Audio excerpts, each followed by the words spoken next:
Yo, what's up, guys? It's your boy, Bro Cobra here. I have Captain Morgan, Zork from Fifth Element, Tybalt, whatever his name is. He's here with me.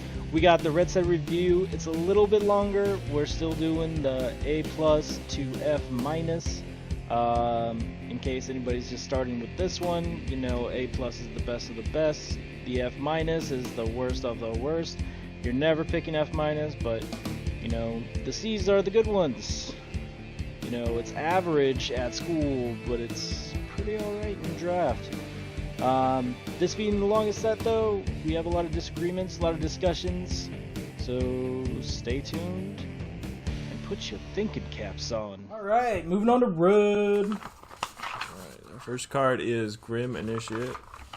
It's a 1 mana, 1/1 with first strike, and when it dies, your mass is 1. This card's awesome. I love this guy. Awesome? Well, like how awesome? you need to be in a very specific deck, but I think he fills a very specific role very, very well. I put him as a C or C+, and that's only because... Can you really call a C awesome? Yeah. Okay. What? I don't know if I would quantify any C's as awesome. He's not spectacular. He's not amazing. He enables a lot of cards, which makes him pretty nice. You can play him turn 1. You can play him turn 7. Alright, I guess your adjective hierarchy is just different than mine. It's I would not. put awesome over amazing. There it is. Every time. Awesome is over amazing. Yeah, it's more than amazing. Fine, he's amazing. Alright, he's amazing. But he's still like a C, C-. Right? I put him at C or C+. I guess I'm kind of skewed with it because I had a seal pool with 2 Soul Harvests and 3 of him, and I played all 5 of those cards every single time. But just the ability to get Harvest? back, yeah, the one where you sack a creature to kill planeswalker or creature. Yeah. I don't know. This guy enabled that kind of deck strategy pretty well, and he also is a sack outlet to Spark Reaver. I agree. He's an important card but I think he's very in the red black deck. He's almost niche. But I gave him a C- because I think in the red black deck he's like a C+, because you probably just play all of them. Yeah. That you can get. But I think other red decks just don't really want this card. I guess not. I think most red decks would probably just have 1 though. I don't play him in blue red spells, or at least he's very marginal filler in that deck. I think he's fine if a lot of your spells have a mass though. I don't think a he's marginal what you want to be addition. doing in. Well, let's break it down by archetype. I don't think it's what you want in blue red. I don't think it's what you want in red green.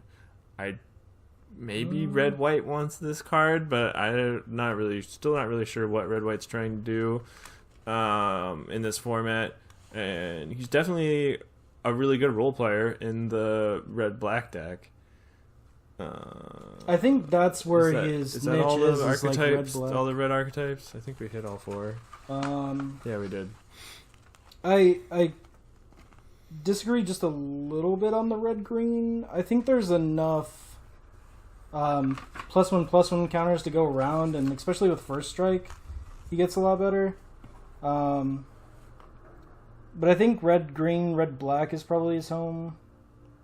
Red black definitely is his home, but I could see him being Are okay. you staying on C then? It won't come down to C- with me.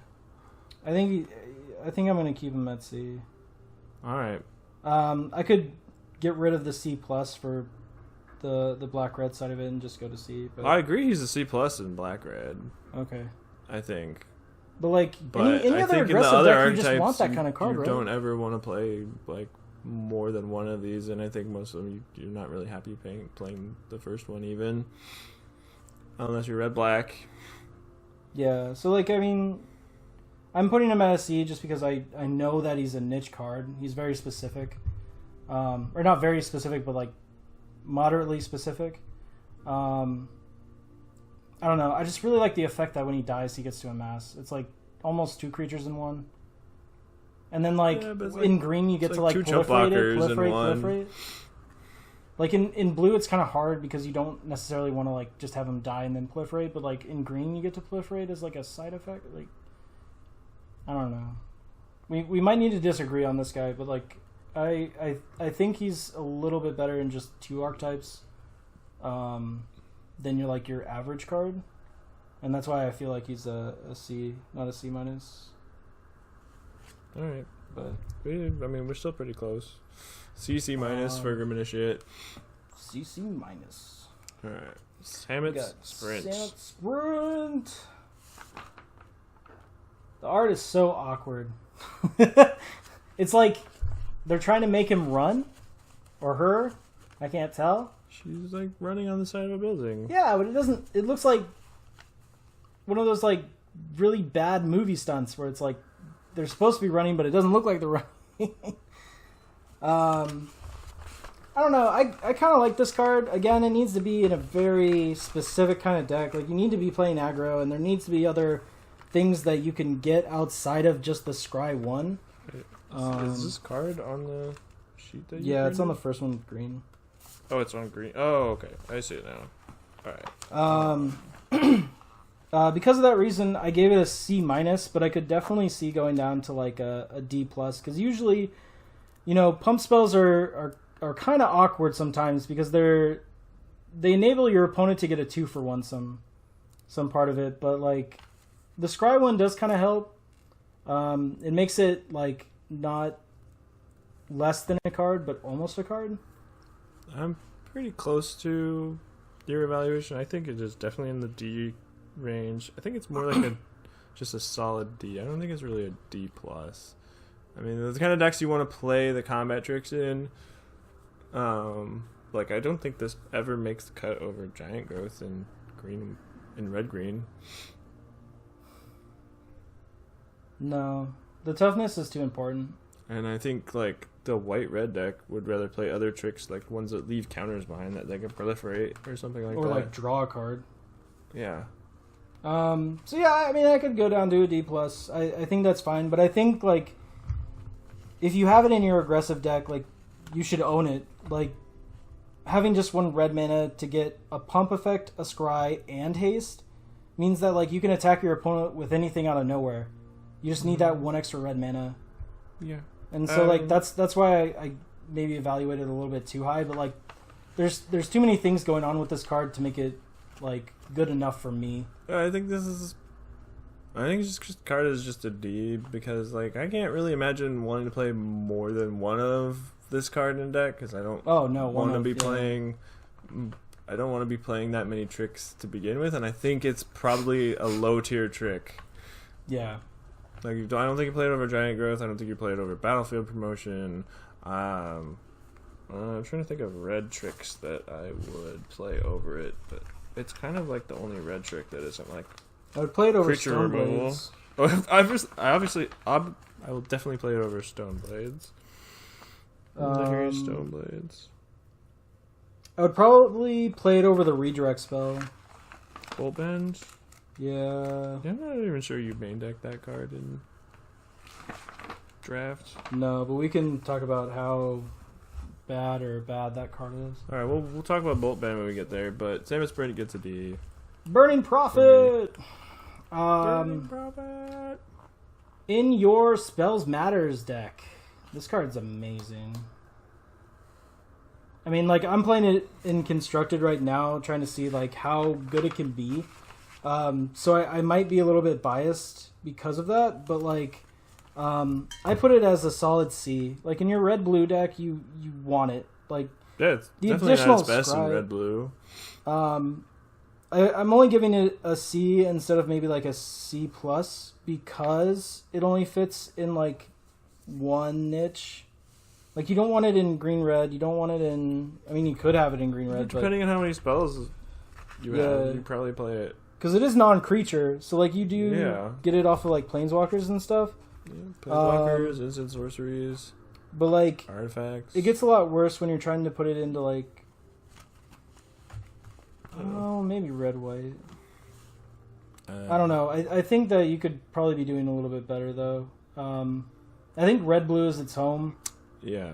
That's where you want it. I think in red-blue it goes up to like a C+.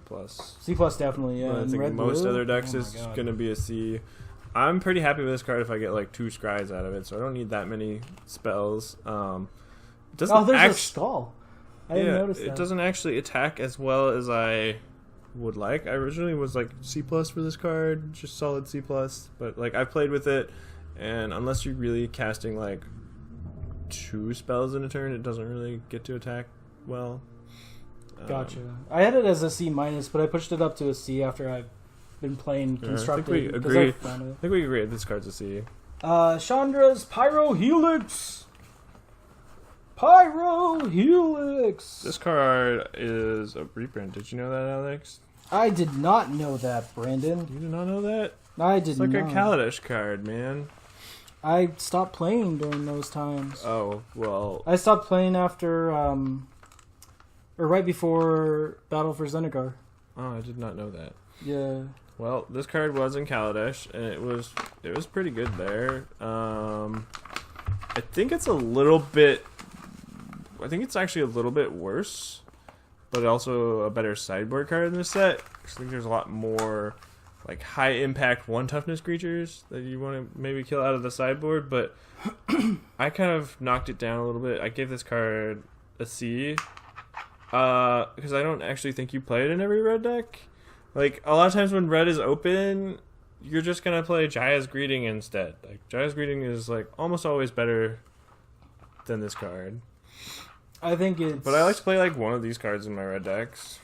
I think it's close to infinitely better. What? If you're in an Jaya's Greeting? Yeah, if you're in an aggro deck, I can see how this might be good. Because you can, like, hit their small amass and then hit them for 1. Mm-hmm. But, like... outside of that, it's just not good enough for me to want to play it as much. I gave it a C- just because, like, it could be one of the last cards that you choose because it is, like, a okay removal spell. And, like, you can work around it to make it kill a creature. But, like, I don't think I want to play more than 1. And, like, if I'm playing 1, I'm, like, kind of mad that I didn't get a Jaya's Greeting. Yeah, I think you usually play 1 of this card in most of your red decks. That's why I gave it a C. I mean, I'd play 2 Jaya's Greetings over 1 and 1. Absolutely. Yeah. So that was a C- or you gave it a C-. I gave it a C. All right, C-. Chandra's Triumph. You're never gonna do 5. It's another better. Hey, look! It's another better 2-mana red instant spell than Chandra's Pyro Helix. There we go. This one's an uncommon though, so you'll see it a little bit less. Creature or planeswalker. You can't dome the face, but you have the very, very, very small potential of dealing 5 instead. I think this is... I thought the other one was there. It's not... It's a little bit more versatile than the... than Jaya's Greeting. But I don't think it's up to par with it. It's definitely a C.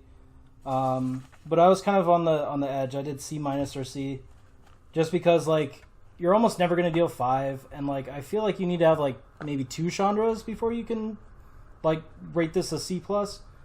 But do you just not think that 3 damage kills that much stuff that you care about? No, 3 damage kills a lot of stuff. Yeah, and like it can hit planeswalkers.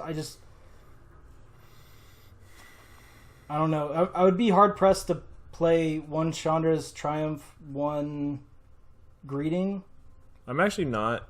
We'll get to Jaya's Greeting, but I'm actually not sure which of those 2 cards is better. I mean, they both have upsides and downsides. Like Triumph can hit planeswalkers, and Greeting scries you 1. I'm not sure which of those 2 things is more important. Right now I'm leaning towards Greeting just because scrying 1 is really important, especially in the spells deck. You just want to keep those spells flowing. Yeah, and like I think this card gets better when you're able to sideboard with it. But I still think this card kills a lot of creatures in the set. Like most of the creatures that aren't like green or cost like 5 or more are going to die to this card, and you're going to be happy to play it. Would you play it? I gave this card a B-. I think B-. you'll just play like Jesus. almost any number of this card in your deck. I'll sideboard it out if it's bad. Like my opponent doesn't have any relevant creatures that die to it. I'll sideboard it out, but I'm gonna play every one of these that I get in my red decks. I guess there isn't that. There's not like too many ways to hit planeswalkers like again in red. There's not too many good ways to do it. Well, but we'll get to some of the bad ways. So I'll keep that in mind. C plus or B minus. I'm actually kind of leaning towards B minus now with that argument. Because I was thinking of like a couple different cards. I mean, but I guess they're a little bit more situational. Like it's really close to Jaya's Greeting. Do you want to like jump to Jaya's Greeting and just kind of like compare them? So Jaya's Greeting, 3 damage to just a creature, and then you get to scry 1. I have it as a C plus. I have Jaya's Greeting as also a B minus, but like I said, I'm still not really sure which of these cards is better. I'm just leaning towards Jaya's Greeting because I don't know how many planeswalkers you're gonna have in draft most of the time, so I don't know how relevant the upside on Chandra's Triumph is gonna be. Besides the having a Chandra upside, which it's probably not going to come up very often. Let's be honest. But I think Scry 1 is going to be more solid most of the time.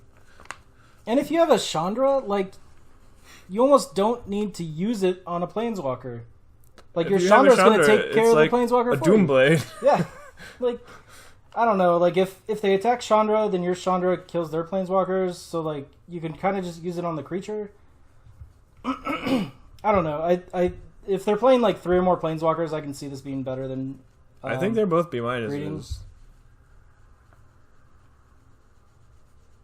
Maybe I just need to play red a little bit more. Like I think to, like, put it up to a B Jaya's minus. Greeting is easily the best red common, and probably in like the top 3 commons to say. Like it's not as good as Obnixilus's Cruelty. That's like I think that's the only common that I give a B. I think I gave it a pretty high 1, 2. I'm not sure. I could move Chandra's Triumph up to a B minus just because it's able to hit planeswalkers as well. It's a little bit more versatile. But just having the scry effect on it for Jaya's Greeting is like, I don't know, 0.25 a card, 0.5 a card. Depending on which point of the game you are. Like Yeah. Scry gets more like as lands get less and less value, Scry gets more valuable. So like That's true. A Scry is better in the late game. Do you think that do you agree with me that they both should be B minuses? Yeah, we could have it for that. That's fine. I think that now that we're kind of delving into it a lot deeper. I mean, like they're just not too much else that you really want for your red deck, and if you're playing like a red type of deck, like red heavy deck, then these cards are going to be like premium. So yeah, I can see them being B minuses. All right, B minus for Chandra's Triumph and Jaya's Greeting. Yes. Dreadhorde Arcanist. This guy's fun. This guy is fun. I think One he's a and lot red. less fun and limited than he is in constructed. Put +1/+1 counters on him. I think this so like, guy, what's the best combo with this card?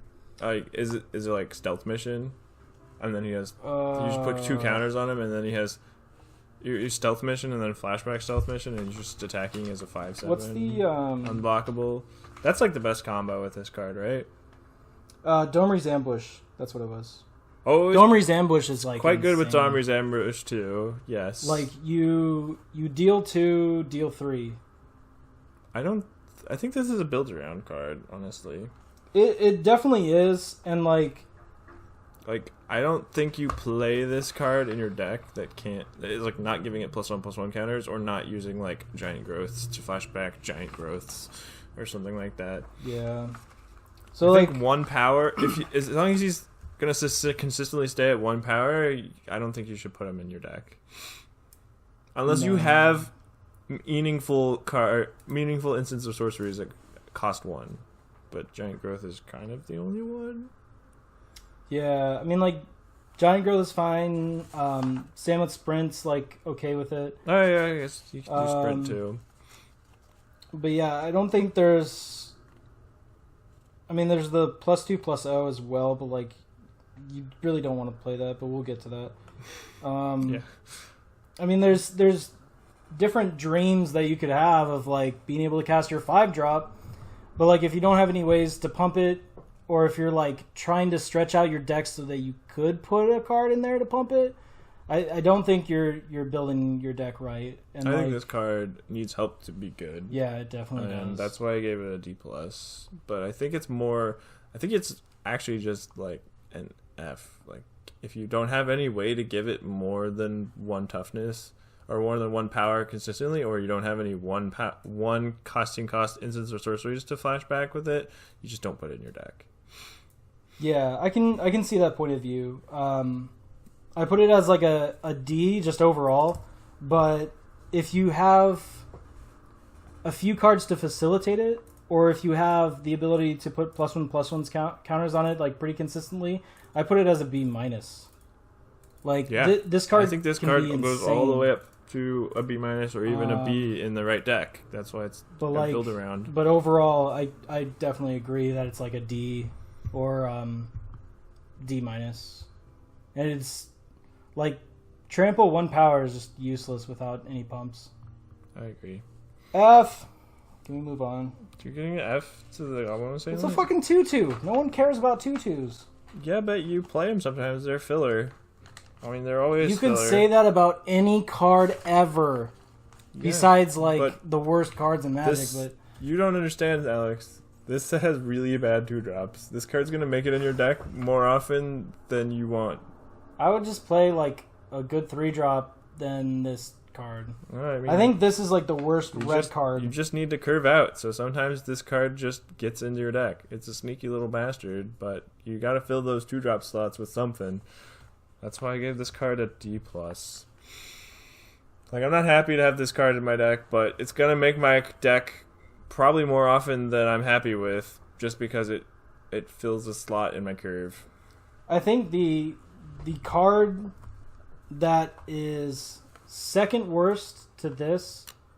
I'll tell you guys when it happens. But I think this is the worst red card. And that's why I gave it an F, is because I would pick every other red card to go into my deck before I choose this one. I can think of a lot of red cards that I would never ever play, and I think you will play this card sometimes. Yeah, I would play Blades. I would even play Demolish over this. What? No. You can't. You don't put Demolish in a 40 card deck. It's never ever correct. It's I never know. been correct, never will be correct. Even in Kaladesh with broken artifacts, you still never put it in your deck. I guess it's a creature, so it's a little bit better than Demolish. Oh, yes. I don't know. This card's just so bad. Just It's, go into another it's color. so unexciting, but Just I think go into a different color. I think this card will make your red decks, like, at least 15% of the time. I'm gonna say like 1, 1%? maybe 2. Wow. Like if you're, I don't know, if you're playing this card, you did not draft very well. From my perspective, like just go into a different color. I don't Like know. this should be coming to you mean, number 15 in the pack. You never like ever. this is what you get. You for never the want last to card. like. You never want to play this card in blue-red spells, but like you'll play Burning Prophet over it. You'll play Burning Prophet and the Strix and blue-red spells over it every time. But I think if you don't have enough of those, I think most other decks that like, if you don't have a lot of instants and sorceries or planeswalkers, you're just like mostly creatures, like in red green. You play this over Burning Prophet, right? Would you give this I give it D+. D+? D+ for Goblin Assailant. Over Burning Prophet? No, I think you play it over Burning Prophet in a No. certain decks. No. I would play Burning... It's a 1/3. You feel like 1/3 is a lot better than 2/2? Yeah. I mean, I think in red green you want the Assailant more than you want the Prophet. No, there's plenty of non-creature spells in green. Like, you have Planeswalkers, you have Proliferate spells, you could even have Pumps. I think you overestimate how many playable 2-drops there are in this set. And I think you're going to be unhappy to play the Goblin, but it's going to make your deck at least 15% of the time when you're red. Now I hate this card even more. All right. Are you staying on F? I'm staying on F. I think this card is going to be coming to you 14th, 15th in the pack. Like, I don't... Like, some people might troll you, take the land, and give you this card.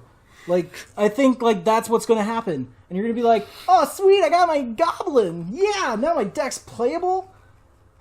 Dude, just go into a different color. Forget this card.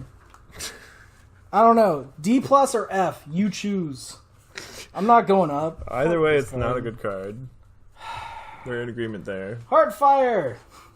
Just want to move on. You just want to skip? We can't skip red.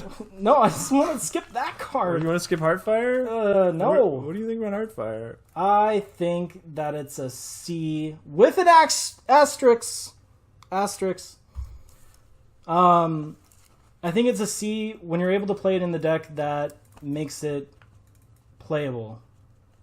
Sacrificing a creature is pretty hefty cost sometimes. Or Planeswalker. You can sacrifice your Planeswalkers that are on 1, or that are going to get attacked to death, because this is an instant.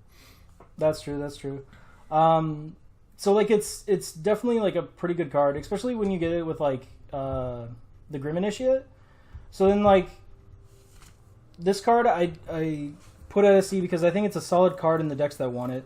And you can definitely do certain tricks with it, like Mr. Game Master over here was saying. And yeah, I think it's a solid C. I think it's definitely in the C range. I think it can range all the way up from C+ to C-, depending on the deck. If you have a lot of expendable creatures like Grim Initiate, like I think especially in like black-red specifically, I think it could be a C+. I think a lot of decks will play the first one of it, so that makes it more like a C-. Because like if you just don't have a lot of creatures or Planeswalkers that you want to sack, like you just don't really want this card. But like it has such good upside that you probably just play the first one in most red decks. I think if you're in aggro, it might be like a B-. Like this is your finisher.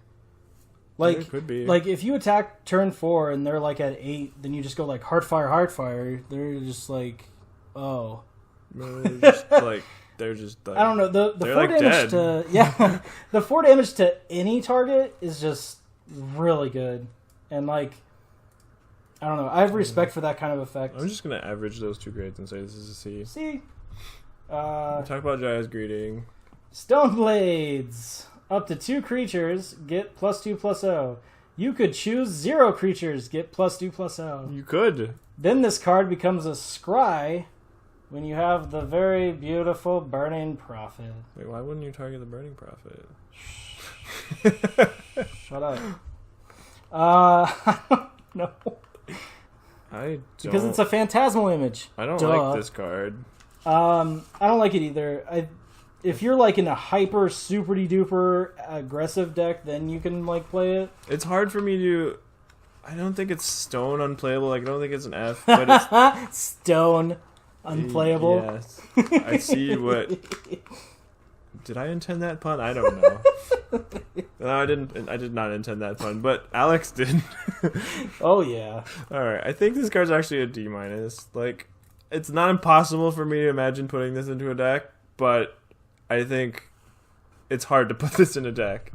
I said D- as well. I think that like if you're in a super aggressive deck, like you could probably have it as your last card. Maybe the red-white deck wants it. Yeah. Or like if you have like Feather or something, then you could like maybe try to push this. If you have like Dread Horde, you could put it in maybe. That's okay with that. But I don't know. More often than not, this could maybe do like nothing. I think we're in agreement. Yeah. D-. Tybalt's Rager. Raging. Look at that raging little devil. I'm on fire! Here's a rock! He's supposed to be on fire, right? Aren't all devils on fire? This devil's on fire. I think I'll need to reevaluate it. In the context of not having good 2-drops in this set? Yeah. Yep. And that's why I gave this card a C+. C+. I started out at a C-. I'm going to push it up to a C+ for sure. I think that this card is something that every red deck is going to want. Yeah. Like, the pump effect is awesome. It does something when it dies, and it's a 1/2, so it just doesn't die to, like, absolutely. It easily trades up with something, and I think devils are even better in this set than usually are, like creatures that die and deal 1 damage, because, like, a lot of times you have an opponent who has an uncommon planeswalker just hanging out on 1 loyalty, and you're just like, oh, I don't want that passive ability around anymore. Yeah. And then your devil can just kill that. Plus, this thing, it's so easy to trade up with this card. Yeah, like, usually this kind of effect is, like, without costing even a little bit higher, right? Without even, like, putting any mana into its fire breathing, like, it can trade up for 2 and 3 drops very easily. It threatens to trade up with basically anything, and even if they kill it, you still have 1 damage to deal somewhere. Could kill an X1, could kill a planeswalker on 1 loyalty, or it could just go to the face. Like, 1 damage is always pretty good. Bam, you're dead. C+ for triple C+. trader. C+. Alright. On Crop Invader. He is a zombie minotaur warrior. Yes, He-Man. he is. As long as it's your turn, he gets first strike. 1 of any color, sacrifice a creature. He gets +2/+0 until the end of turn, and he's a 2/2. I don't understand what he's doing to get that power. Is he, like, just eating their soul or something? Probably. I give this card a C-. I could probably see pushing it down a little bit lower, but the first strike is really good, and then, like, if they just ever decide not to block it, you could always just pump it. You do risk that you're just getting, like, 2, 3, 4 for 1, but I don't know. It can be an aggressive card for me, I think. I think this card's pretty. You just kind of play it in every aggressive red deck. Like, it's a lot worse in the blue-red spells deck. And it's probably a lot worse in the red-green deck, because you're bigger creatures you don't really want to sack. But I think most of the time this card has just been unblockable for me. Until they get to, like, a lower life total, and then they just have to start blocking it. And then you just start trading off your worst creature for their best creature. Or for, their average creature. Anything. Yeah. And then, like, sometimes it gets to the point where they're either chump blocking it or they're, like, gang blocking it. And if they gang block it, it's not going to end well for them if you have, like, any other creatures. Yeah, and that's kind of the cool thing, is you can attack into your opponent and then choose what you trade for what. Especially when they're tapped out. Like, this card just such a good attacker when they're tapped out. Yeah. It just has such good threat of activation, and the fact that it has first strike on your turn just makes it really hard to actually block it profitably ever. Yeah, so C-. I also give it a C-. I think it's a lot better in the other red decks that we talked about, like red black. Definitely very, very good in red black. Yeah, and you probably still play it in red white, because red white is, I'm assuming, is aggressive. it might just be a little bit worse because you're never going to want to. I think it's worse. It's just worse in decks that don't have expendable creatures. If you have expendable creatures, this card's great. If you don't, it's like not very good. I think it's like a C+ if you have a lot of expendable creatures, and it can be like a C- if you don't, and it could be a D if you're not really aggressive at all. True. Dreadhorde Invasion with this card is I pretty think good. on average that makes it a C-. C-. Blind Blast. Instant. Deal 1 damage to target creature. Hey, that kills our Scorpion guy. It does kill the Scorpion guy. That creature can't block this turn. Draw a card. Only for the aggressive decks, I think. Definitely only for the aggressive decks. Other than that, pretty mediocre. At least you get to draw a card. It's kind of filler. I think you play one of this in most aggressive red decks. It gets a little bit better in spells, obviously, because it's a spell. And it's an instant speed spell, so it can pump your initiate or whatever. Your burning profits. Jaya makes it 2 damage. But it's a little bit clunky, especially if you're not being aggressive, and the fact that it doesn't really tap it, and you have to like cast it on your turn if you want to get in, does make it a little bit worse. But I think you play one of this in most aggressive red decks, so I gave it a C-. Yeah, I feel like the instant speed is just kind of But maybe it's just misplaced. I put it as a D-. I don't know, like this doesn't need to be an instant speed spell. Like you're gonna be casting it during your main phase anyway. Like why? I guess like you can cast it to kill a creature, but like 1 damage isn't. All right, I'm changing it to D. All right, I'm saying a D-. I don't. All right. D for blind D-. We got Devouring Hellion. Another double your counters card. Yeah, basically.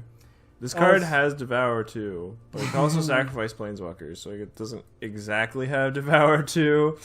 He has a wider scope for his appetite. Yeah, he doesn't mind eating a planeswalker or two, especially ones like a 1 loyalty Tibble. It's his favorite snack. Maybe this is like Bolas's intestine, and like Bolas just threw it out, and he's like, "Go eat some planeswalkers," and then it's like a Hellion. That's crazy. Food for thought. It's interesting. Devour it. I'm not sure. I think this card is really good in probably red-black only, or maybe just a really aggressive red deck that is playing like Grim Initiate. If you're playing Grim Initiates or Lazotep Reaver, this card gets a lot better. Slam it. Lazotep Reaver makes it a 6/6 on turn 3. That's pretty good. If you like Grim Initiate and Lazotep Reaver, oh man, then it's an 8/8 on turn 3, and Going you just ham. pray they have. No removal.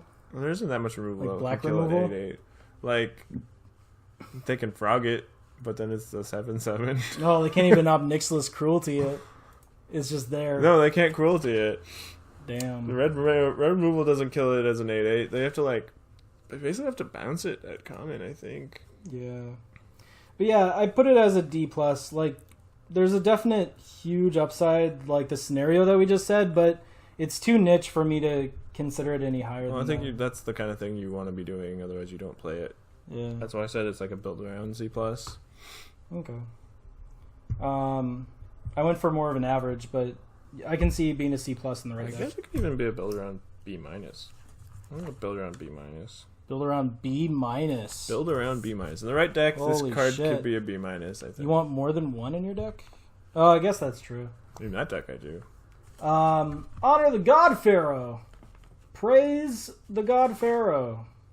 As an additional cost to this card, discard a card. Draw 2 cards, amass 1.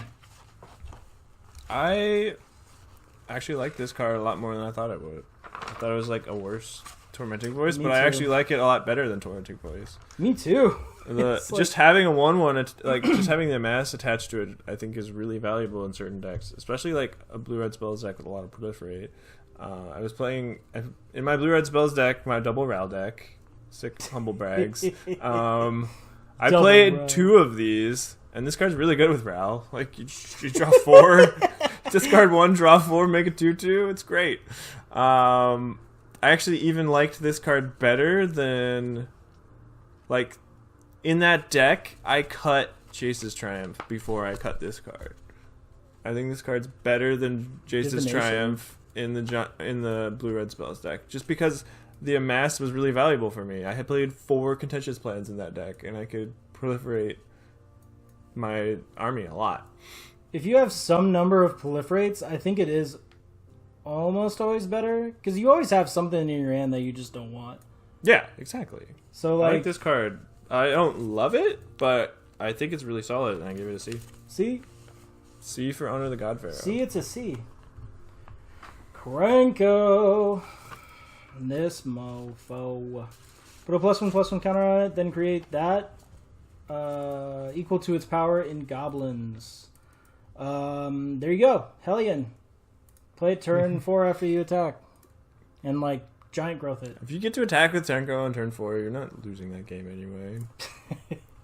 Krenko is the guess kind not. of bomb where he's only really a bomb in the early game. If you play him on turn 3 on the play and they don't have an answer, they're just like dead. They're dead. The first attack, you get 2 goblins, and if you ever get in again, you just have 6 you have at least 5 goblins, and it's not hard to win from there. And I think Krenko gets a lot better the more removal you have. Like if you just play Krenko and you just cast removal spell, they're dead. Yeah, it's gonna be really hard for them to come back from that. And like, I mean, just the fact that he gets to put a counter on himself every time he attacks means that like he doesn't need help to do what he's going to do. Yeah, and he makes a minimum of 2 goblins the first time he attacks. It's insane. It's so good. He's not a great top deck late in the game. No, But he's a bomb early in the game. That's why I gave him a B. I gave him a B- because you do want some number of pump spells with him, and with that number of pump spells, like you do have the possibility of being blown out. He gets really if you're dumb. playing him in like a red-black deck, Even the first extra +1/+1 counter you put on him is really dumb.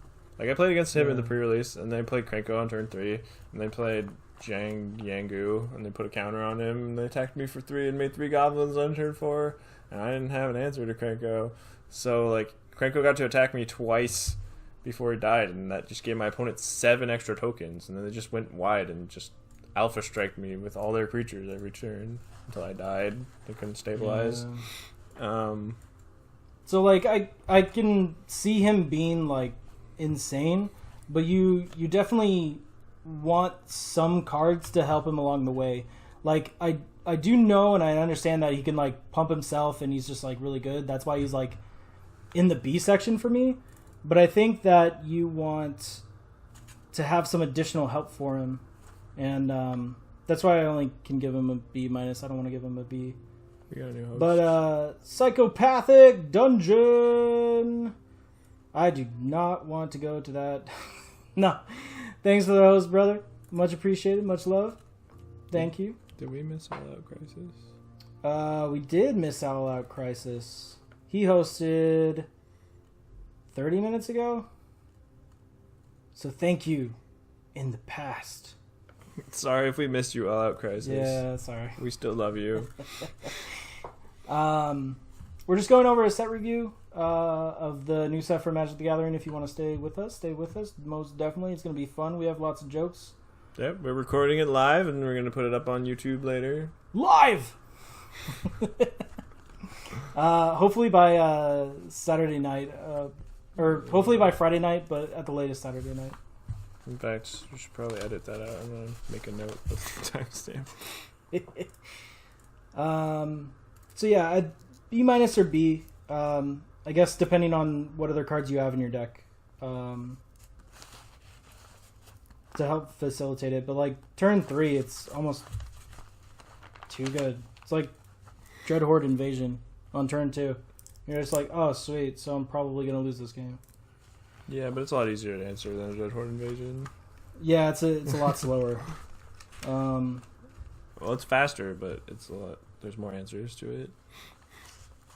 Well, yeah, but you only have to deal with like one creature. This guy just like makes you go wide. That's true. Although you have to attack with him instead of just if letting they him sit deal there. with your army, you can start building up another army. I don't know. What did we give Dreadhorde Invasion? I think I gave it an A. I remember valuing it pretty high. I give it a B. I think it should be a B+. I'm changing my grade for Dreadhorde Invasion to B+. If anyone's... Mine's an A-. I think it's a bomb. I think you pick it. It's splashable. I agree it's a bomb. But it's a lot better early in the game, just like Krenko. Krenko's also an early game bomb. Mizium Tank. So I put my rating in the perspective of like a Spells Matter deck. In the red-blue deck, I think it's a C to a C+, depending on how many spells you have. And anywhere else, I think it's like just okay. Well, you're not playing this in your deck with no spells. And it No, gets a you lot can't. better if you have instants. The more instants you Yeah. have, specifically, the better it is, because it's got trample, and they're probably gonna block it. Well, yeah. And you want tricks, I think. Turns itself on with like instants and but I sorcerers, so you agree. don't need creatures on I the board. agree, it's a C+. C+. Play it in your decks with instants and sorceries. And Play- even sort of like planeswalkers, but like if you have like less than 5 things that trigger it, maybe don't play it. I can get behind that. Raging Crunch. The Raging Crunch. Crunch. The best name. Well. The best name. The best name in the set. Besides maybe Crunch Wrangler. Crunch Wrangler. Crunch. Crunch is the best name if you're 6 years old inside. You're like a 6-year-old my favorite word. You're like a 6-year-old that just learned that word. Yeah, it's That almost word, as that great word as that asshole. the word that it sounds like. Exactly. All right, what did you give Raging Crunch? I gave him a C minus. Whoa. I think he's pretty good in like red green. I think he loses a little bit of value in red black, just because he's more of an important creature, and you don't really want to be putting non-expendable creatures in your black-red deck. Although he is really solid just by himself, even if he can't attack. Do you know that he can block alone? Yeah. Okay, just making sure, because a lot of people... I mean, this is like the first kind of card like this that... It's not like a Mog Flunkies or an Ember Beast. It can block alone. It's still a good blocker. It just can't attack alone. Yeah, so... I think Raging Crunch is like a C plus or C. Like, it's definitely a C plus in red green. It's exactly what red green wants. Yeah, its 3-drop slot. I think in red green it could be like a B minus, because you almost never want. Like I still less play than this. one. I still played this in like red blue. You're just a solid blocker. Yeah, it's fine. Like 3 mana for a 4/3, that's awesome. And then if you get like multiple copies, they can like attack with each other. Yeah, totally. Like, I don't know. I can change it to a C plus most definitely. I think it's more often a C plus than a C, so I'm gonna go with C plus for Raging Crunch. Gotcha. I'll go with a C plus too. I just put C minus initially because I thought that he's not wanted in every single deck, so there is a little bit of downtrend for his pick rate, but he's definitely a solid creature. Like, I would pick him over a lot of different cards in this format. I just think that he's more geared towards certain decks, especially when he can't like attack himself. Like against a removal heavy deck, it might be kind of awkward. I know I left my opponent stranded with a card bunches of times with black. Oh my god, it's so much fun. But it's never dead because it can always block. Unless you're like leaving them with 1 crunch and you're just killing them in the air, then that's a bad time for them. Feels really bad when they're like playing another planeswalker and you're like, oh, okay, I can't attack. Yeah, that feels pretty good. Like when you have all these planeswalkers and you're just like, I'm gonna kill everything but the crunch, and the crunch is never gonna threaten my planeswalker. Forever alone, crunch. Forever alone. Spellguards are weird. Hey, spellguards are weird. I really like this card. I really like this card. Oh, I think this is like the reason why you play red-blue spells. I think it's one of the reasons. Which other one? Definitely one of your better commons in those decks. Like, this is you're going to see it more often than not. Like, you could probably collect these off of the packs. Like, you could potentially have like 2, 3 of these guys. Yeah, it is a common. But I think you play it in more decks than just blue-red. Yeah, in like even if you have like a proliferate engine too, you really just play need a to get and then 1 counter on it, and it's quite solid. Yeah, which is not hard to do. 3 for 3. Like you can just play it in like your 6 planeswalker deck. It's gonna be pretty good. I think you just play it in every red deck. I mean, if you're like your red deck is all creatures, then I guess you don't play it. But otherwise, you should probably play it. I gave this card a B minus. I'm not really sure. I think it's just a little bit worse than like Jaya's Greeting. I had him at a C plus, but I'm gonna move him to B minus. I think this card is undervalued by a lot of people, but in the format, like, what would you say? 12 creatures is like the norm. Like I think 12 to 14. Yeah. So like you have so many depending ways how many of planeswalkers pumping you it. have. Yeah. Yeah, but like there's not a lot of creatures that you want to like. There's so many good spells. And I think in some decks you'll take Jaya's Greeting over Spellgorger Weird, and I think in other decks you'll take Spellgorger Weird over Jaya's Greeting. But I think they're both B minuses. Okay, I would pick this over Jaya's Greeting. Back one, pick one. What's my rare? I don't know. Karn? Sure. If these are the two best, if Karn's in my if pack, these are the two best two-pack cards in your first pack, you're probably not too happy about that because there's a bunch of broken cards in this set. But if those are the best two cards, I could see going either way depending on the deck. Scared me. All right, moving on to is it Tybalt time? It's Tybalt. All right. Tybalt is back and better than ever, which is not hard to do. He comes down a turn later, but costs a red less. Yeah, but he does things this time. He does things. He's so good. I think because Devils are a little bit better than usual in this set, just getting the 2 Devils off of him, and then there's a lot of cards that gain life, so like his passive is sometimes very relevant. I gave Tybalt a C+. I gave him a C-. I think that the life gain is not as relevant as you would like it to be. I think if you're in a more like aggressive deck, then he's gonna shine pretty well, especially since like the creatures die and they get to deal the damage. But like in your average red decks, just creating a 1/1 for 3 mana, I don't know. I'm hard pressed to put him in there, but like I said, the 12 to 14 creature count on average is pretty low. So having another guy or planeswalker that actually creates blockers for your other planeswalkers can be good. Mm-hmm. I don't want to play more than one, and I can see a lot of other red cards going in my deck before him. Yeah, I don't know. I'm sticking with C-. I could go up to his... No, I want to stay at C-. I think he's definitely in the C category. I gave him a C+, but I have... I mean...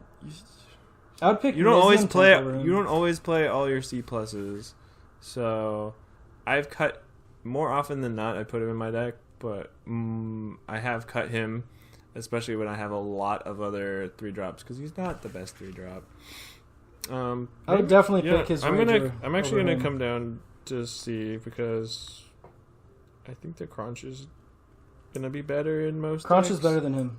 Crunch Right. is better than him. I'm going down to C for Tybalt because I've cut him more often than I've cut a Crunch, I guess. Yeah, I would definitely pick Crunch over him. It just feels weird to with Planeswalker C. It's like, oh, I guess you're average, but it is Tybalt. It is Tybalt. I mean, Let's typecast him. Okay, Tybalt has Fire come. Tybalt. Tybalt has come a long way. He started from an F and now he's a C. Started from the bottom, now he's here. I give him a C-. I think he's a little bit more niche, but it depends on your pool, I guess. Yeah. Bolt Bend. Alrighty, it is 4 mana or 3 less if you control a creature with a 4 power or greater, which I found to be kind of difficult. Depending on the deck, yeah. Yeah. And then you change the target of target spell or ability. I overlooked that the first time I read it. With a single target. I totally didn't notice that it was like ability, and then I think... Did you notice it was a single target? Single target, yeah. Yeah. I just thought that it was spell, not like spell and ability. I got blown out by it. It was horrible. You got blown out by Bolt Bend? Like Bolt Bend your Wanderer or something? My opponent had really tried to Bolt Bend my Wanderer, but they were the only creature... They had the only creature that had legal target, so that Bolt Bend didn't do anything. But if I did have a legal target for the Wanderer, a creature with power 4 or greater, that would have been a pretty big blowout. No, I attacked and then I used Jaya's ability, so then they just redirected it. They redirected Jaya's ability to herself? Where did they? No, they hit one of my attackers. I don't think it was Bontu, but it was like, it was one of the bigger threats. Okay, what do we black. think about this card? Let's stop talking about this card in sealed, which I think is pretty close to main deckable in sealed. In draft, I don't think you main deck this card. Maybe if you're red-green and you have a ton of crunches or other creatures with power 4 or greater, but I think if you can consistently cast this card for 1 mana, you should probably main deck it. If you can't, or you don't think your average opponent will have a lot of removal this will be good with, then don't put it in your main deck.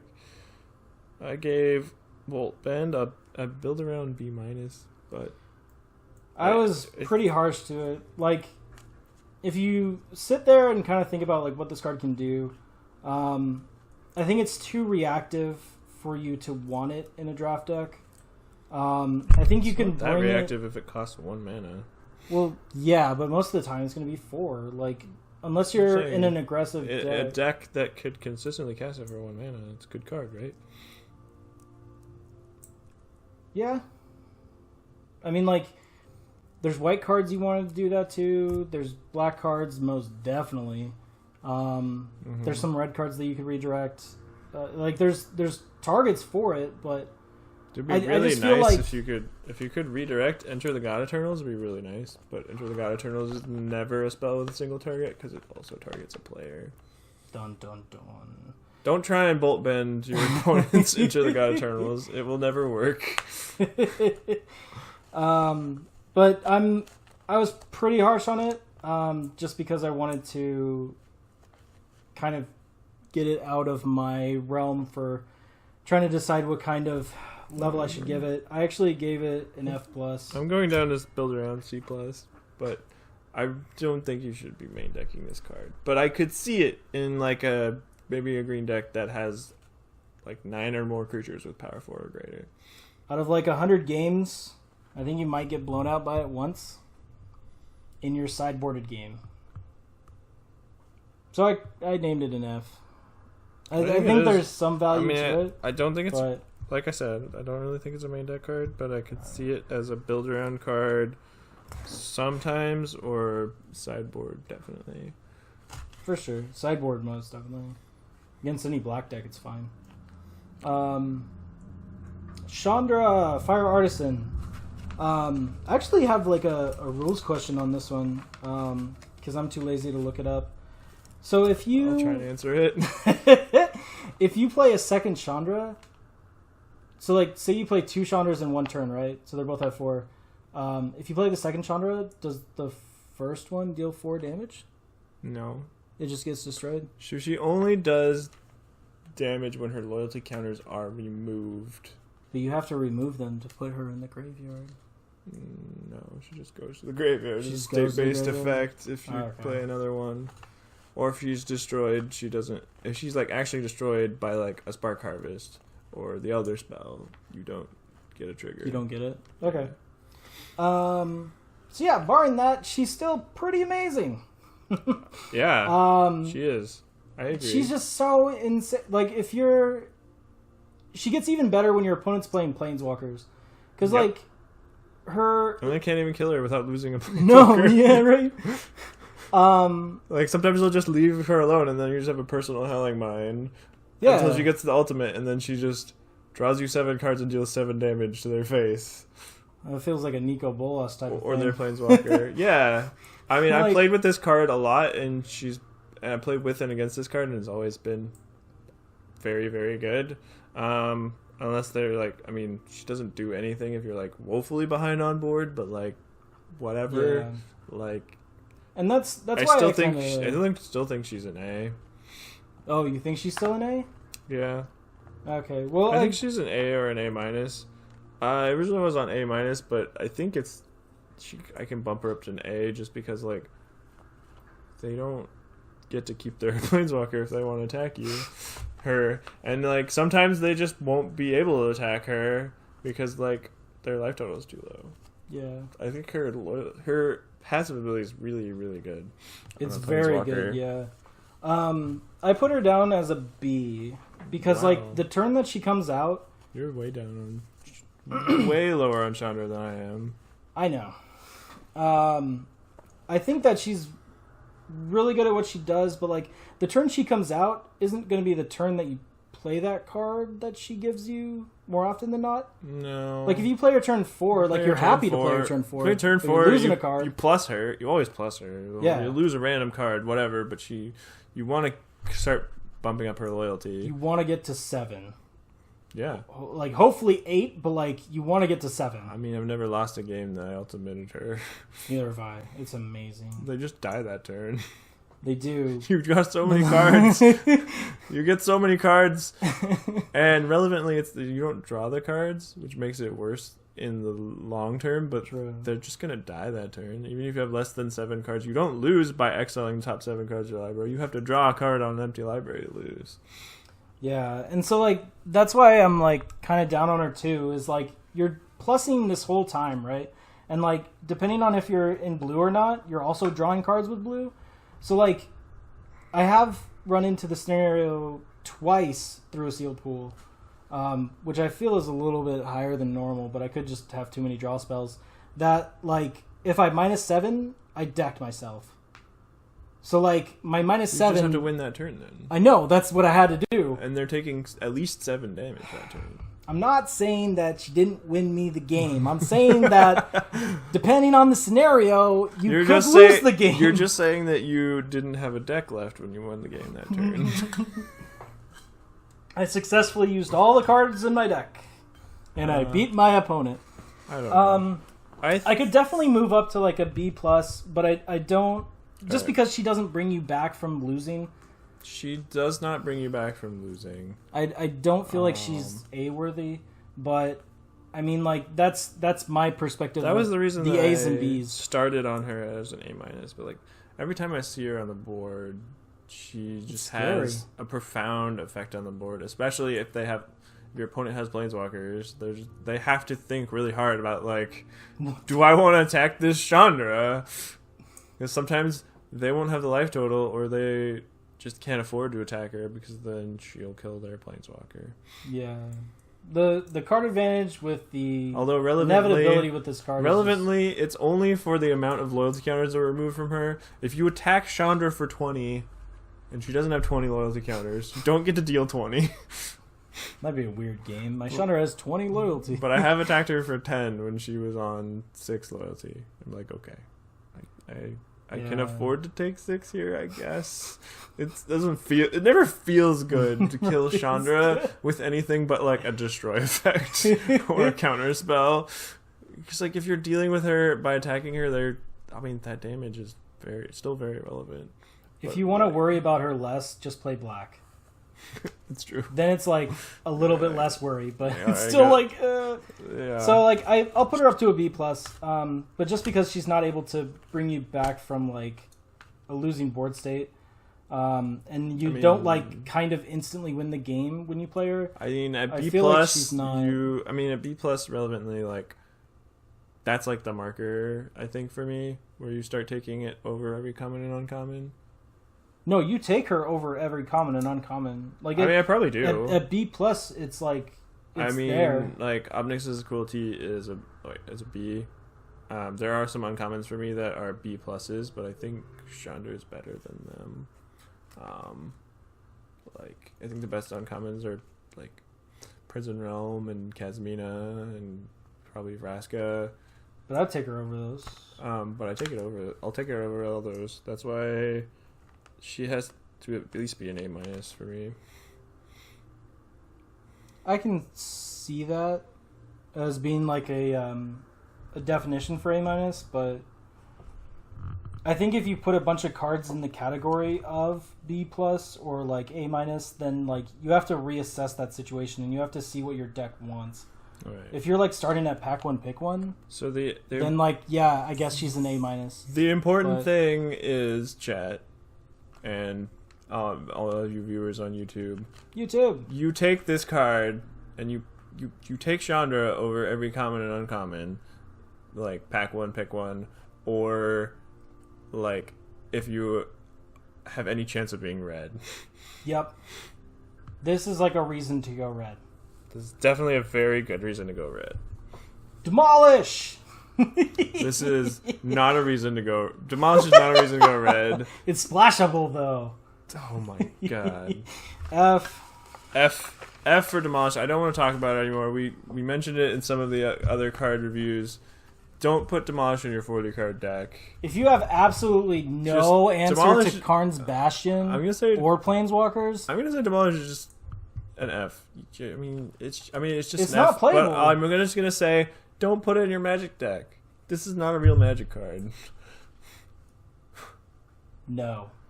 Artifacts is like... Demolish is easily the worst red card for me. I think the worst red card is probably the 2/2.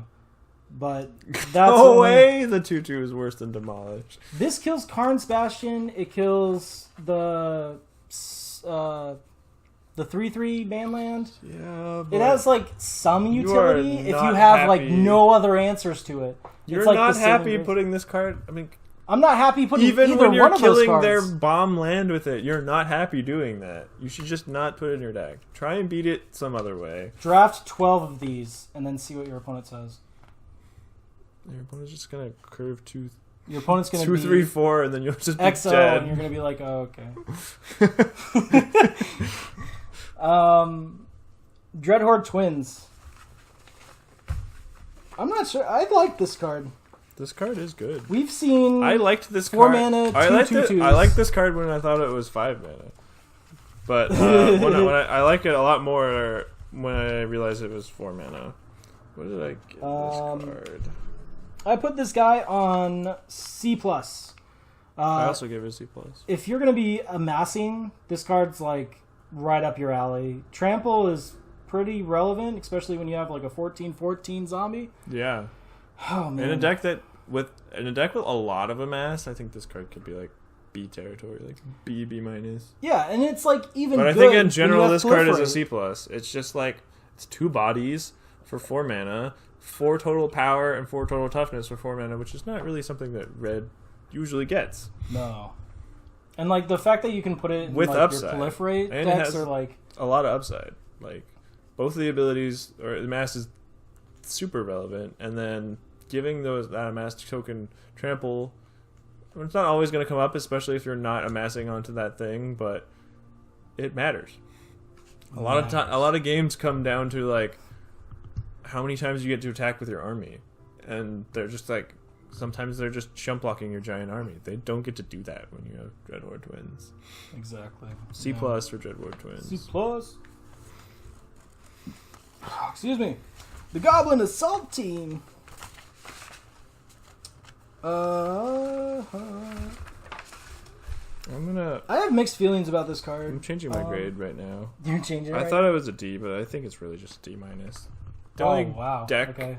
I can only really imagine playing this in like maybe red white, definitely maybe red green, just because it has 4 power and it's like a big deal with green. But like this card, like it has haste, it can do a lot of damage out of nowhere, but if your opponent's like playing around it, it just doesn't do enough of anything. 1 toughness is really bad in this format. Very mediocre. Like if your opponent has a 1/1 amass token and you have this, you're just the saddest panda. Sad panda. It's like the panda knows he's gonna go extinct, and he's just like, well, shit. I think G minus for Goblin Assault Team, but I don't know. It's possible it's just an F. Oh my god. No, this is way better than a 2/2, and it's way better than Demolish. I put it as a D+. I think this is your 20 to 23rd card, for me at least, in most red decks, because it's the haste and 4 damage is pretty relevant. If you're putting it in like your the haste is not relevant though. If haste is relevant. If it didn't have haste, it would be an F. Well, obviously, like auto. But since it has haste, it's like I think a lot of times haste is not going to be relevant. They're just going to have a random 1/1 back that they couldn't attack with before, and you're just going to be sad. Well, that's fine. You just keep it back with your crunch and defend. That's 8 power there. I'm going to block your zombie. That's an 8/8.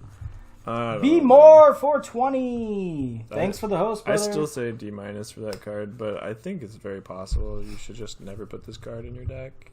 Could be an F. I think if you're playing a super aggressive deck, you can put it in, and it'll be the D minus or D plus. I'm going down to F plus. Oh, he's making a statement, people. I'm making a statement. I'm not saying it's 100% unplayable, but I am saying it's 95% unplayable. But you can F proliferate the +1/+1 counter. F plus. D plus, but still not a good card. Not good. Don't. Just pick other stuff. Speaking of good cards, what's Good our cards. next card, Alex? Neheb, Dreadhorde Champio. He's 2 red for trample 5/4. Amazing. This card's really. Whenever he deals combat damage to a player or planeswalker, that's in the insane part here.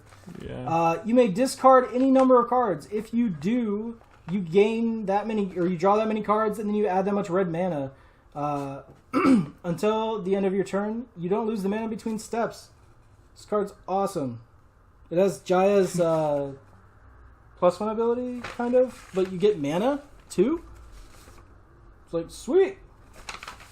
I get my cake. This card is great. I mean, it's better than a lot of cards except for like the bomb planeswalkers, because it does die to creature removal, but if your opponent is not removing it, they're gonna die really fast. Yeah, you could just cycle through your deck and add mana. The fact that it's a 5/4 for 4 is bad enough, but the fact that it has 2 very good abilities on top of that go really well together, I feel like most of the time your opponents, if they don't have like removal that straight up kills it, they're just gonna be like double blocking and praying you don't have anything.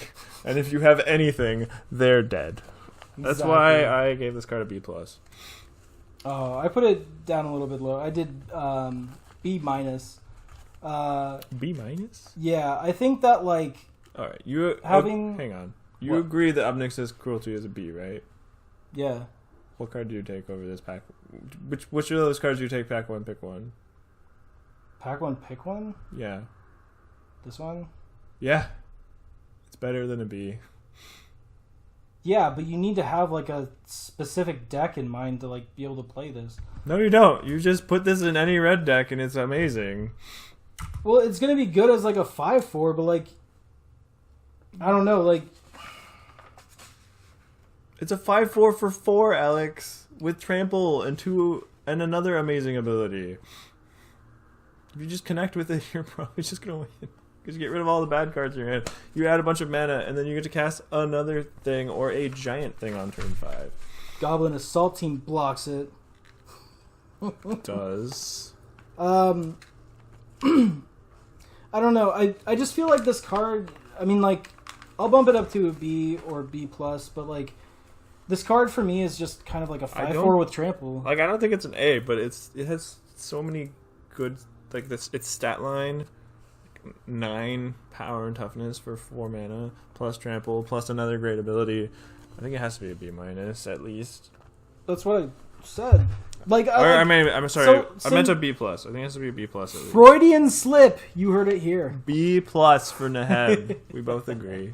Oh my god. Hey, you said I think the rares have to be you like. You said you could come up to a B+. You're gonna come up to a B+. It's correct. B+ for Neheb. B+. Turret Ogre is our next card. This one you gotta turn to the side. Oh. That job. too, yeah. Nice. So Turret Ogre, red and 3. He has reach, which people don't normally know about. Oh my god. Like, I've eaten so many flying creatures with Turret Ogre on Arena. So awesome. So many people just don't on Arena just don't understand that this card has reach yet. So I think early in the format maybe it's even better. But I think this card's actually just really solid. Like, a 4/3 reach for 4 would be quite good, and the fact that sometimes it deals 2 damage is quite good, and sometimes people don't play around reach. I don't know if you can call it play around. I guess they just don't realize that it has reach sometimes. They don't. Sometimes you just get a free card with Turret Ogre. But yeah, C I mean, plus like, for Turret Ogre. as it gets more solidified, I think if you're putting it in your green-red deck, and if you're playing like Two-Headed Giant, then this card is just going to be the card for you. And C plus is a definite strong yes for me. It's C plus for Turret Ogre. I like that card. I still think it's like, I mean, we've given Bs to other red commons, What? so it's like What do you probably in the top 5 red commons, but not in the top 3. For the next month, it's a B minus. Play it. It's kind of a B minus for the next couple weeks. It has Secret Reach. Secret Reach is OP. Alright, Chain Whip Cyclops. What a meanie. For 5 mana, you get a 4/4, which, But he allows people to not be able to block. Or he forces people, I guess, with his whip. Yeah. I think overall in red, you're either amassing or you're being aggressive. And like to play this card and then use up like most of your turn the next turn to be able to have one creature not be able to block is just not as good as I would want my 5-drop to be. Even though that ability is pretty relevant. I gave it a D plus for that fact. I agree with D plus. Like this card seems solid, but like a lot of times he just doesn't make the cut for me. Like green and red have better 5-drops that you can play. So sometimes, and you can easily play too many 5-drops. You don't really want to put like more than 4 or 5 cards in your deck to cost 5 or more. And this is not one of the better ones. So D plus. Yeah. Like when are you going to have 8 mana to make 2 guys not be able to block? I've done it. It doesn't come up very often though. In draft or sealed? Sealed. I haven't played it in draft yet. Like I said, I only done 1 draft yet. I work full time, otherwise I'd be drafting all this week. All the weeks. Drafting a day. Cyclops Electromancer. I like this card. But you need to be playing a very specific deck, which is red-blue spells. Well, any deck with a For the most part. 9 or more instants and sorceries is pretty good. It's good. It's going to be good in that deck. I would definitely want him to be at 9. It's probably the same as the 3-mana Amass X spell. It's like you need to have a certain amount of spells in your graveyard for it to start to become better and better. Mm-hmm. This is like a definite late game card. And like I'd be hard pressed to play it on turn 5 more often than not. Like I think this is like a turn 7 plus. Yeah, I think the times I've cast it on turn 5, it was like killing an X2. Yeah. But I don't think that's going to be that normal. I think this is a great card if you have 9 or more instants or sorceries in your deck. And I think in that kind of deck it's a B, and in most other decks that have less than that, it degrades a lot. Like, you probably don't want to play this card in those decks. You probably have better 5-drops that you could play. Like, most of the time it's only going to deal like 1 or 2 damage in other decks. So I took the average. I just called it a C. Is like, it could be good, it could be bad, but I mean, it's almost a build around, but it's kind of not. I think like 8 or 9 instants and sorceries are probably going to be its sweet spot. Yeah, and if you have more than that, it gets really sweet. Yeah. Like, I'm very happy whenever this comes down and deals 5 to my opponent's creature. Which you have to do some work to make it do that, but when it does, it's amazing. Yeah. Alright, I gave it a build around B, but I think I agree it's probably like a C on average, because definitely not every deck is going to want it. Yeah. So maybe like a C minus then? Yeah. Maybe a C minus average. You don't want to, unless you have maybe like 8 creatures? These are the two of them? Yeah. I don't know. The boar! Ilhard, the raise boar. Praise the boar! Praise the raise. Praise boar! All right, I gave it higher than I originally thought. So really? Yeah. I gave Ilharg a B+. Like, he's definitely not in the top tier of the gods, but his stats still very solid. And I mean, 5 mana for 6/6 trample is still a very good rate. He's very hard to kill, and sometimes you'll do some extra damage with his ability, but he'll usually be the top of your curve. That's why he's a B+. Got it. For me. I put him as a B+ or A-. You want him for your red-green deck almost 100% of the time. You want him in every red deck, though, right? Well, like he's a god. I can't imagine a red deck you wouldn't play this in.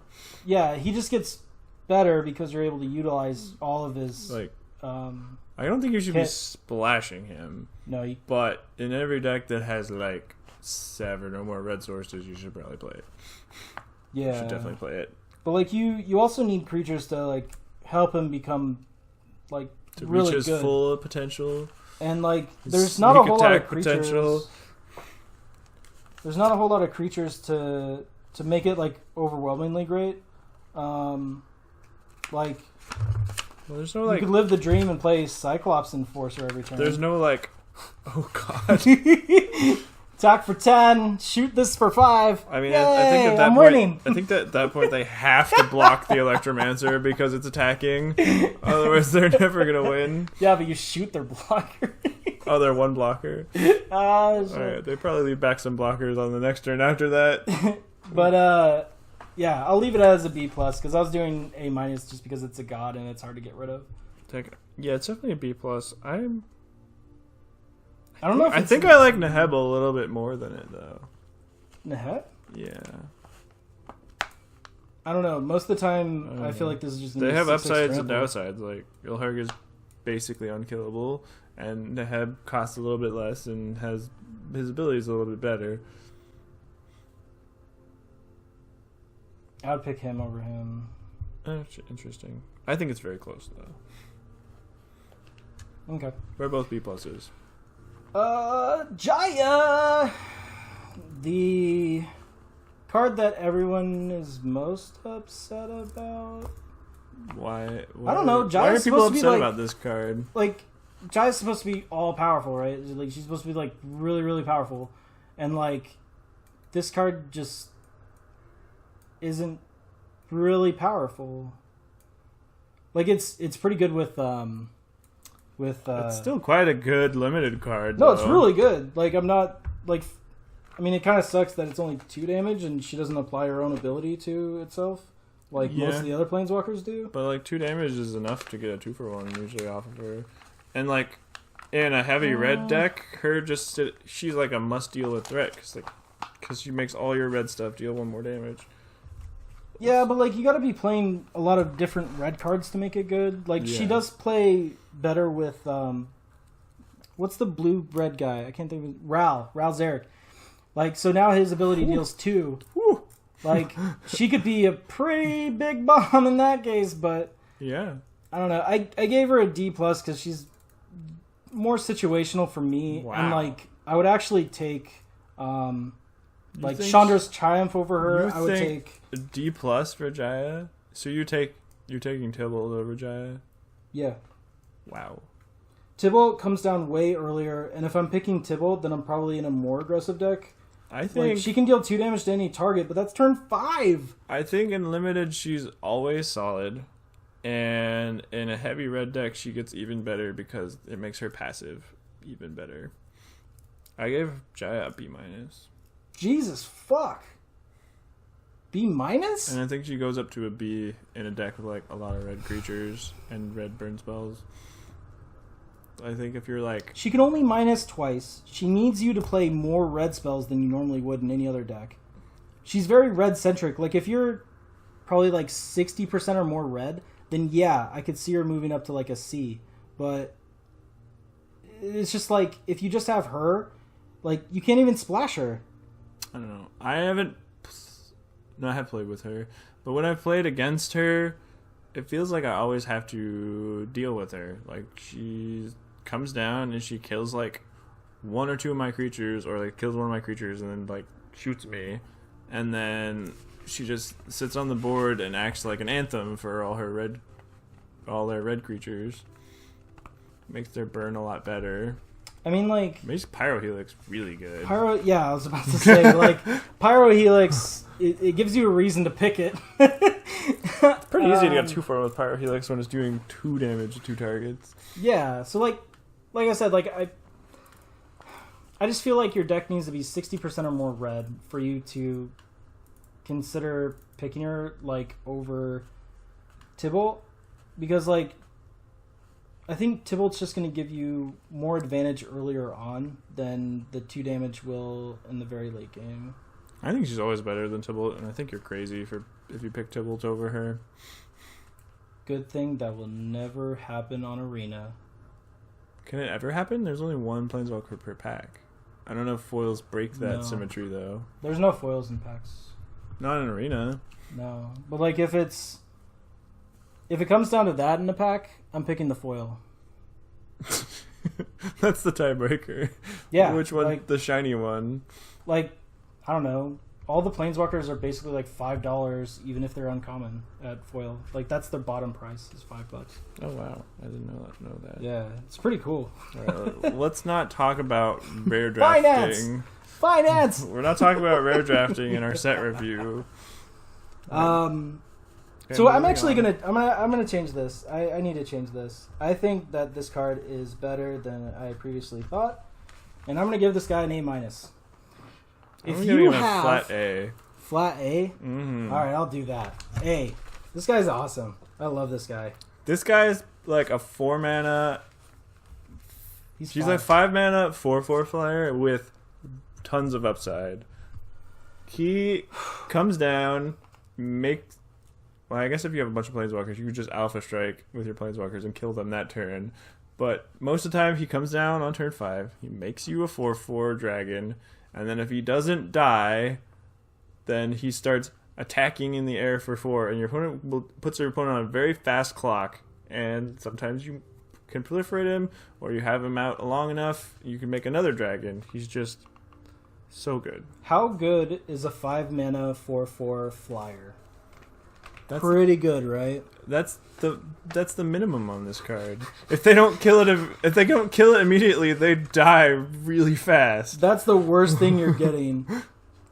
If they attack you with the Goblin Assault Team, it's dead. Yeah. If you still have that dragon, it's dead. If you don't get to attack with their X1s if you have a dragon. If your opponent's just hanging out, and you most have, most people don't know that ability.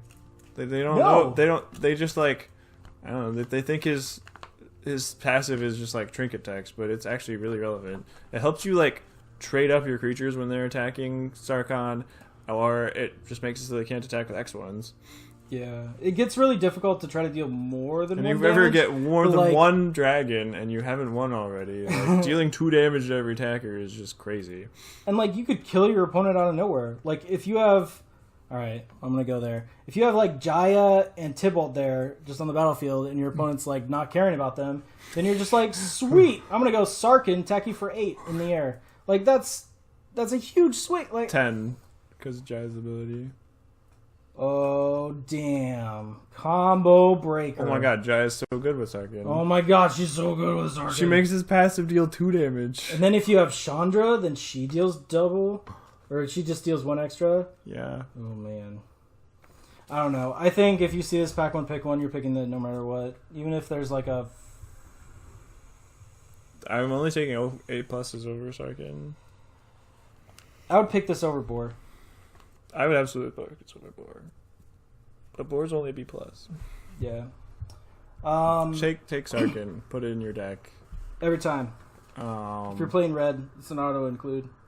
Exactly. Even if you're playing like 2 Planeswalkers. If you're only playing a little bit of red, put like 6 red sources in it. It's still worth it. I splashed Sarkin in my sealed deck. It was like a Grixis deck, but I was splashing red. But I put Sarkin in my deck and made sure that I had like 5 or 6 ways to get double red, and he was great every time. Yeah. And like the only reason he's not getting an A+ is because I don't think every time you play him, you're going to absolutely win no matter what. No, I think... But like he definitely pushes you in that direction. I mean, a lot of times they'll just kill the dragon and then kill him. Yeah. But when they can't do that, they're just gonna lose. That's why he's an A, not an A+. Yay! Now for Sarkhan's Catharsis, where he gets dragon hands that look like the Aladdin cave. It's got hot hands again. Hot hand, jazz hands. There was a card that was like this, except it was a lot worse. Dude, it looks exactly like the caves in Aladdin. Seriously? It does a lot, yeah. It looks so much like it. Except they're dragon hands, not Copyright. cat hands. Kitty cat. There was a card like this in, I think it was Dragons of Tarkir. People called Was it it? Hot Hands. It was, it dealt, although that could hit a creature, but it did 2 damage to you. And I think that card's better because it can hit a creature. Notably, chat and YouTubers, this card does not hit creatures ever. It never hits a creature. It can only hit players or planeswalkers. It's an instant speed. It's Lava Axe. Instant speed Lava Axe is what this card is, because Lava Axe could also hit planeswalkers. I don't like this card. I've sideboarded it in when I have no other way to deal with my opponent's bomb planeswalkers. But maybe if you're aggressive enough, you play it. I think this is like a D. I've been killed by this card a lot. That doesn't make it a good card, though. No, it doesn't. I've been killed by it too. It doesn't make it a good card. But like, it gives red now the ability to start attacking planeswalkers. Like outside of that, like you only really have like Chandra. You could play, Chandra's Triumph. You could play like Heartfire, but like you have to give up something to be able to deal that kind of damage. And I think as like the only way to use red to help you kill planeswalkers is kind of odd. But just the ability to take out a fourth of your opponent's life as well. Just given that option, I put it up to a C. I should probably bring it down to a C-, but wow. I think it's kind of like Triumph. C, like you play it in most, you would play this in most red decks. You could play it as your top end. Like it's like more like, than an average number of red decks. I know that it's like 5 mana instead of 1, but would you play the Price of Betrayal in every deck? No, I think that's a sideboard card. Sideboard? Yeah. Okay, I'll agree that like the target. I think you play the first card like that in sealed. If you have no other way to deal with planeswalkers, like on a 1-for-1 basis without attacking it. But other than that, I think these are both sideboard cards in draft. Like, I could see if you're super aggressive, you can play one of these. Like, it's correct sometimes to play one Lava Axe if you're really aggressive. I don't know. Like I think you have to not look at it as like a Lava Axe, but like a way to kill a planeswalker. Like if this was deal 5 damage to your opponent. But it is a Lava Axe. It kills planeswalker. I mean, Lava Axe kill planeswalkers too. I thought it was just player. I mean, back before they had when the planeswalker redirect, it you could hit redirect a planeswalker.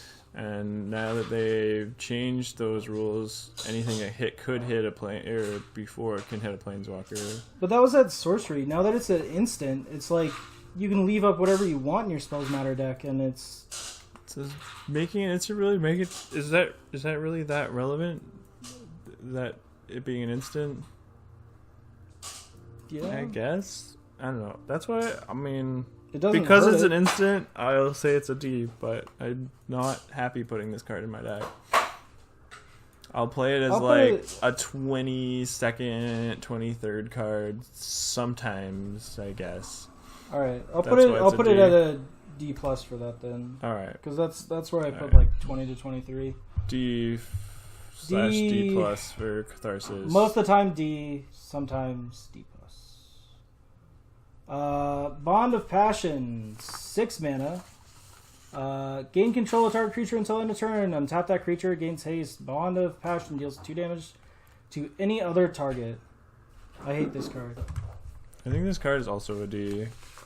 It's like another narrow card that's only okay in an aggressive deck. Like, if this was Active Treason, I would like a lot better.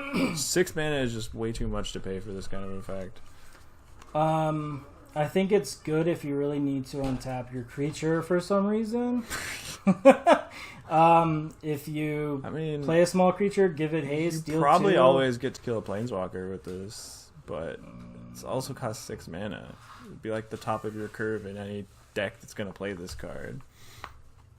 I don't know. I think it's too out of situational all to the be good. bonds, this is absolutely the worst. I think it's probably the worst uncommon in the set. I don't know. That's not unreasonable. I just feel like this card Without could have been so much Looking better. at all the uncommons. And like, I could be just working off of my disappointment in this card or not, but I put it down as an F. I don't see myself ever playing this card ever. Wow, never. I would not want to be playing this. This is a 6 mana deal 2 in my perspective. Like, even if you're like, it's also a threaten, but like not in a relevant do way. Like, anything. you're not. There's no free sacrifice engines in this format. Like, I will play Jaya. the only way you get to over this. you have to have at least 7 mana to cast this, and be able to sacrifice their creature for any kind of value. I would want to play the 2/2 over this card. At least the 2/2 comes down 4 turns earlier and can block a creature or attack a planeswalker 4 turns earlier. Well, I think it was 3 turns earlier. Just like a finisher that maybe you play one of that type of card in your deck. It's similar to Sargon's Catharsis. Play Catharsis over it. Catharsis is so much better over this. I think they're about the same. But I agree that this is better, so I guess I can give this a D+. Like, if you're stealing a Catharsis 3x, will be a 3x, it's no. I'm the leaving. same. I'm leaving this one as a D. Worse. I'm gonna make Catharsis a D-. All right, But I agree that D or F, depending on who you like more. you should trust me. There's got to be like at least 2 You should comments. trust like, oh, me. yeah. I'm the game master. Game Master. He's gonna lose his All right. title pretty soon. No, I don't think so. Invading Manticore. I like him. 6 mana, 6 power, and 7 toughness worth of stats spread upon 2 bodies. It's pretty solid. My red decks don't usually want to play too many 6-drops, but if you don't have... I think this is similar to the Tidebearer Giant, where like it's a filler card that you play if you don't have expensive bombs. Yeah, and he only gets better and better when you do have other amass cards in your deck. Mm-hmm. Like, I don't know. I put him as a solid C. What did you? You give him a C? Yeah. I give him a C minus just because he costs 6, and you can't have. It's very easy to have too many 6 cost cards in your deck, Yeah. and you probably never play more than one. Even if you don't have any amass in your deck, then you just get 2 creatures at 6. That's fine. Yeah. You can proliferate with him. I don't All know. right, C minus. I give it a C minus just because I don't think red is really in the market for 6-drops, and also you never really want to play more than one of these. I'm sure. No, but I don't mind picking it up.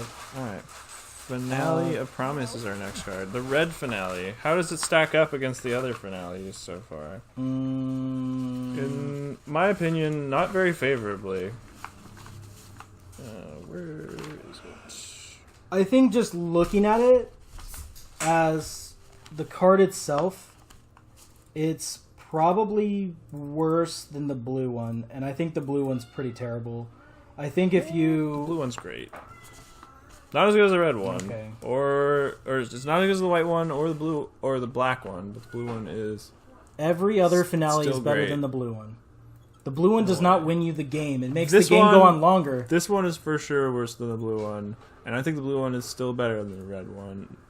I think the blue one is better than the red and the green one. What? I think the green one is the How worst are you- one in limited. how? It's You just can pick any creature you want. All your creatures get +10/+10 trample. yeah. Sweet. If you're not Or +10/+10. if you're not playing the green one for X equals 10 or more, it's a bad card. You don't play that card in limited. You do if you have a god. If you really have a wanna god, it's pay insane. 2 It's extra like you have mana two- for your god. Yeah. When do you not want to play? I'm You not- have 2 gods in your deck now. I'm not really that happy paying 2 extra mana for my god in draft. Have we gone over? We haven't even gone over green. I'm gonna be so upset at your rating for finale. All right, well, But that's finale I think is a build around B minus. I don't think you put this in every red deck. You need to have instants and sorceries that you want to flash back to play this. But if you do, It's quite powerful. It's really, really good in the blue-red spells deck. It's like you get 3 spells for the price of 1. That's 3 triggers on all your things that trigger on spells. Build around B-. I'm going off the assumption that you have maybe 5. I don't think you play this in the average red deck. 5 instants or sorcery. You want to. I think on average Just it's do it for 2. What, a C? X equals 2. You get back C-. Chandra's Triumph, and you get back Jaya's Greeting. Like, bam, 2 for 1. No, you don't, because you have to target. Each with converted mana cost X or less without paying their mana cost. One has to be an instant and one has to be a sorcery. Otherwise, you don't get 2 of them. Instant and or sorcery. Oh, target up to 1 instant and or up to 1 sorcery. Okay. That's fine. I think that this is still better than... What Where grade? did I even rank the blue one? I put it as a C+. You put this as a C+? So you think you play this in like 90% of red decks? 90%? I don't think 90% of red decks are going to have an instant and a sorcery. How many their sorceries deck. are in this deck? Or in red? Is there not enough I don't know if there's that many good red sorceries. There's like Honor the God Pharaoh. There's like those cards that we gave Demolish! D's and F's. Oh, you can't even do Sarkhan's Oh yeah. Catharsis. Alright, well. I mean, Honor like, the God Pharaoh is the only sorcery that I would be happy to put into a deck in red. So I mean, like, you're never playing mono colored decks, right? I still think this is a build around. I don't think you put this in every red deck. Maybe like 50%. I think you can put it in almost any red X deck. Like red green, like even on screen. I think you need to have. I think you need to have at least 4 instants and at least 4 sorceries to put this in your deck. And if you can do that, it's good. It's really Intuitive good. Soul. Thanks for the host, brother. And it gets better Absolutely. the more stuff that you have that triggers off of non-creature spells, which there's a lot, especially in blue-red. Because like this card, to me, is very close to a blue-red gold card. I will agree with that. But I can imagine some black decks playing, because black has a lot of removal at instant and Black's sorcery. amazing. Yeah. Like you wouldn't even need to do the extra cost. This is like a Grixis hybrid card. Yeah, I think if you're playing Grixis, like it's not. I don't think you're playing this in red-white, and probably not in red-green either. Red green you could. There's a lot of sorceries that give like +1/+1 or like proliferate or stuff like that. Right. But I mean, like I'd rate it down to like a C-, but I think that it's still good. I think on average, C- is probably correct. C- or D+. On average, On yeah. average. And I think in the right deck, this can be like a B- or even a B, depending on how amazing your instants and sorceries are. I'm happy with that. That's fine.